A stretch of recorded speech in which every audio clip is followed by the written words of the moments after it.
Hello, good people, and welcome to ICTU-RTV News with me, Promise Akante. Coming up in today's edition of the news, in prelude to the 2025 edition of the Day of the African Child, we open a series on discussing sexual reproductive health education in the African family.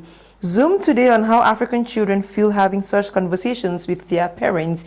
Details in the minutes ahead. And then in sports, we will talk the International Cycling Tour of Cameroon and the playoffs up and down of the Elite 2 Football Championship in Cameroon. Stay with us.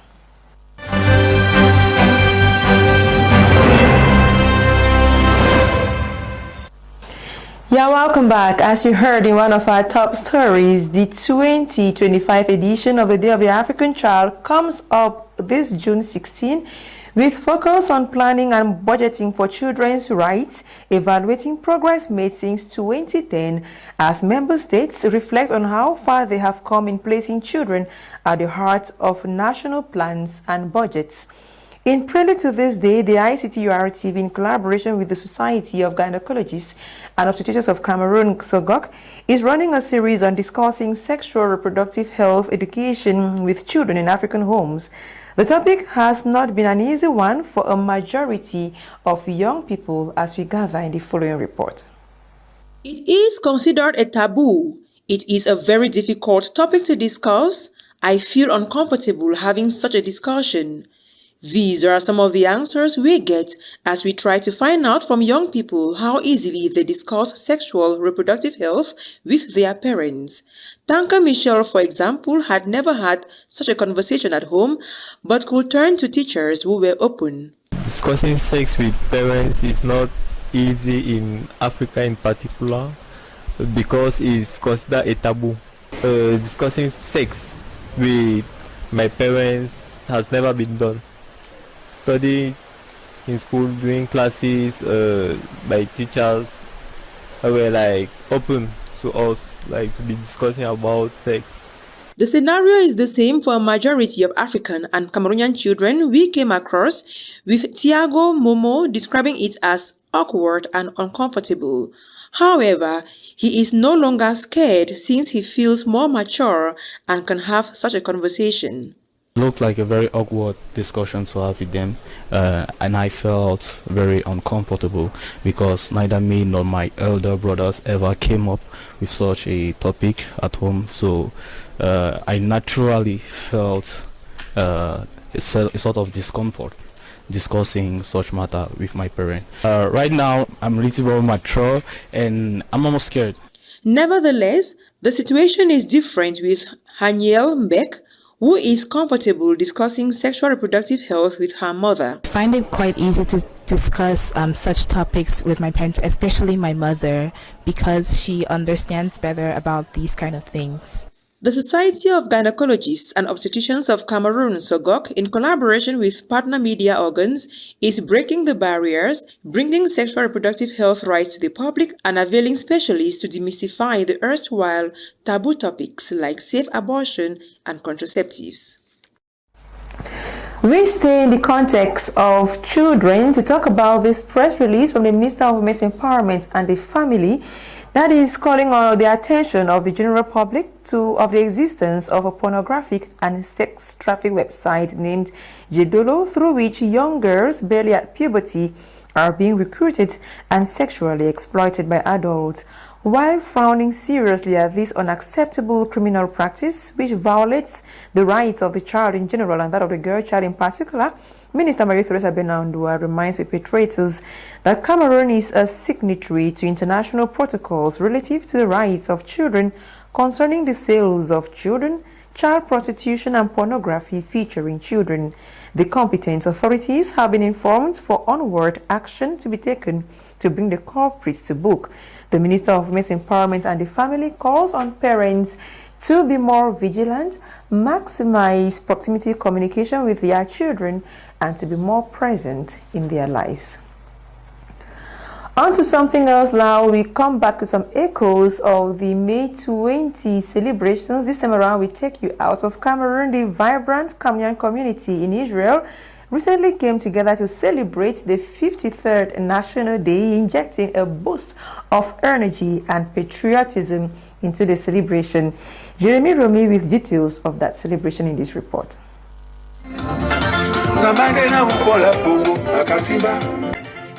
Held a few days after the main festivities in Cameroon, the event was a testament to the diaspora's unwavering connection to their homeland.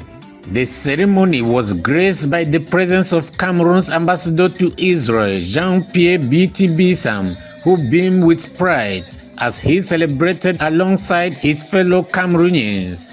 Excellencies, ambassadors, and chargés d'affaires, distinguished guests, ladies and gentlemen, it is my great honor to welcome you in this place. The highlights of the event was the attendance of Israel Foreign Affairs Minister Gideon Sa'ar, who acknowledged a long-standing relationship between Cameroon and Israel. The friendship between Israel and Cameroon dates back to the very first day of Cameroon's independence.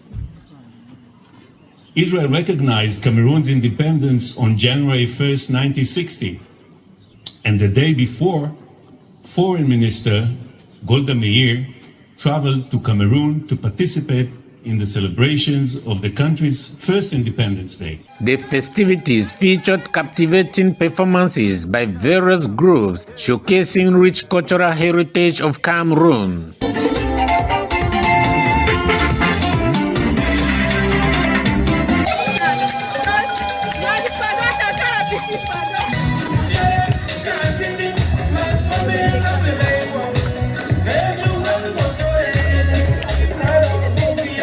To make the event more exciting, a friendly football match was organized between the Cameroonian diaspora and the Jerusalem team, with the kick-off done by the wife of the Cameroonian ambassador. The event was a resounding success, strengthening bonds within the community and reaffirming their ties to their motherland.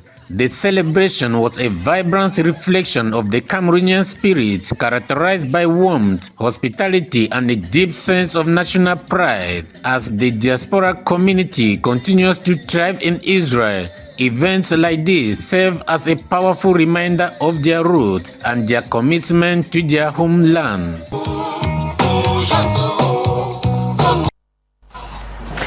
The beauty of home away from home. From happy moments to this sad news now in this newscast.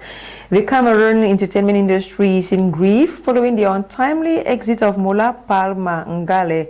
This Thursday, June 12, 2025, the actor and filmmaker gave up the ghost at the Boya Regional Hospital Annex this June 12.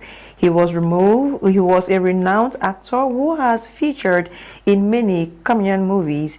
He is remembered as an active stakeholder in the movie industry and a key player in the organization of the Cameroon International Film Festival, CAMIF.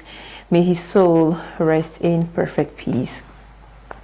Out of the country now, a total of 242 people are reported to have been involved in an Indian plane crash in Ahmedabad, India.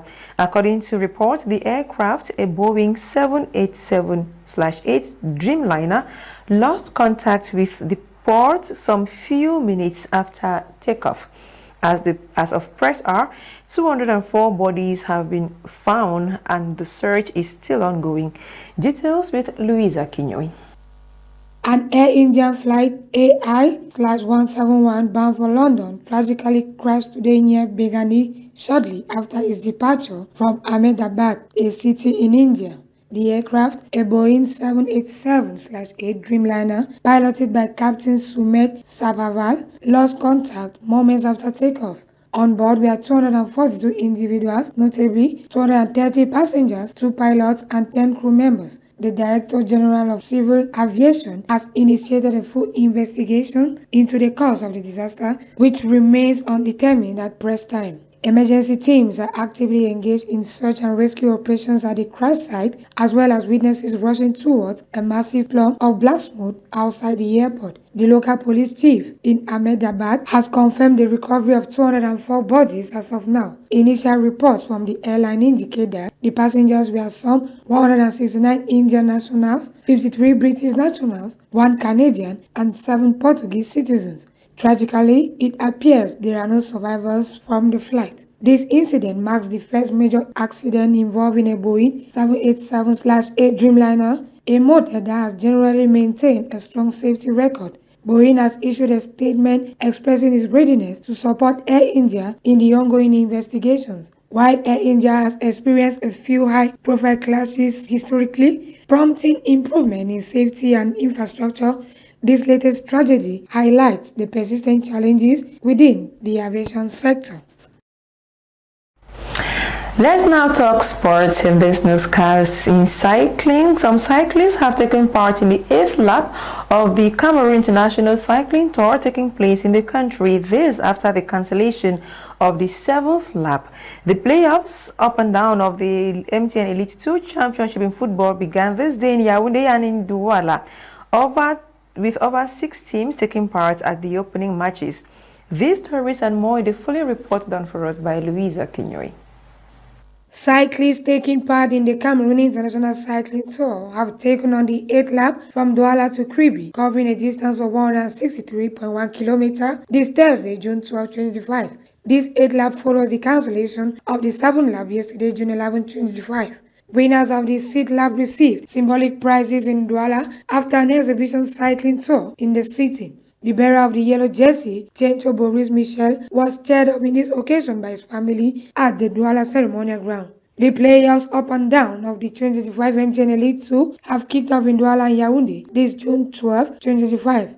This was a result of the discussions held during a press briefing at the FECAFO, alongside the choices of stadia and the tickets. 4 matches kickstart the championship for the playoffs up in Douala and 3 for playoffs down in Yaoundé. The teams involved were Racine of Bafoussam, Yafoud, ASFR, Isosha, Fovu and others. For Asian qualifiers for the FIFA World Cup 2026, Uzbekistan players and coaching staff all received brand new cars as gifts for their historic 2026 World Cup qualifications. The gifts from the President of the Republic of Uzbekistan, Shavkat Mirziyoyev, came after the Asian country defeated Qatar 3-0 to book their first ever World Cup seat in 2026 in the USA, Mexico, and Canada. In more sports news, Peter McBreeze, the head coach of the men's national football team, has been leading that international Indomitable Lions for 1 year now. Jeremy Romy assesses this 1 year, 2 months, and 8 days as team manager and reports that the team's performances promise a good show for the upcoming 2025 Nations Cup as well as the World Cup.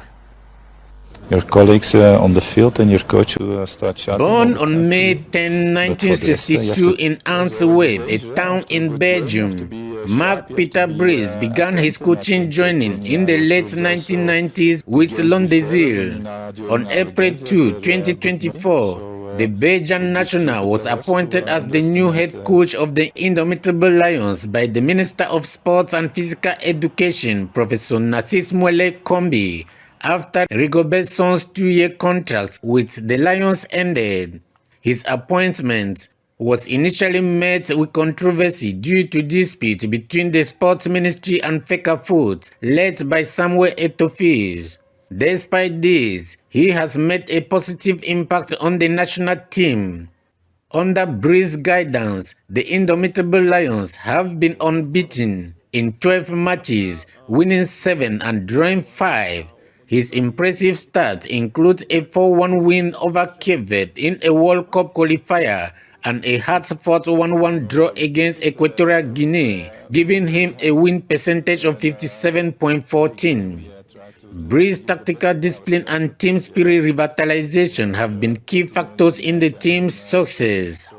With the 2024 World Cup qualifiers and the 2025 African Cup of Nations approaching, Breeze aims to make history by guiding the Indomitable Lions both World Cup qualification and continental success. His experience and expertise will be crucial in determining Cameroon's fate in this tournament.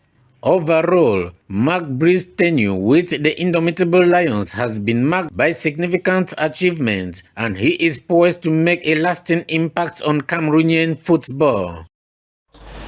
As we continue to cheer the Lions to more victory, that's the package we put together for you today on ICTU-RTV. The news was produced by the entire news service of your radio and television station with assistance from Danny Robertson. My name is Promise Akante. Until we meet again, God bless you. God bless Cameroon.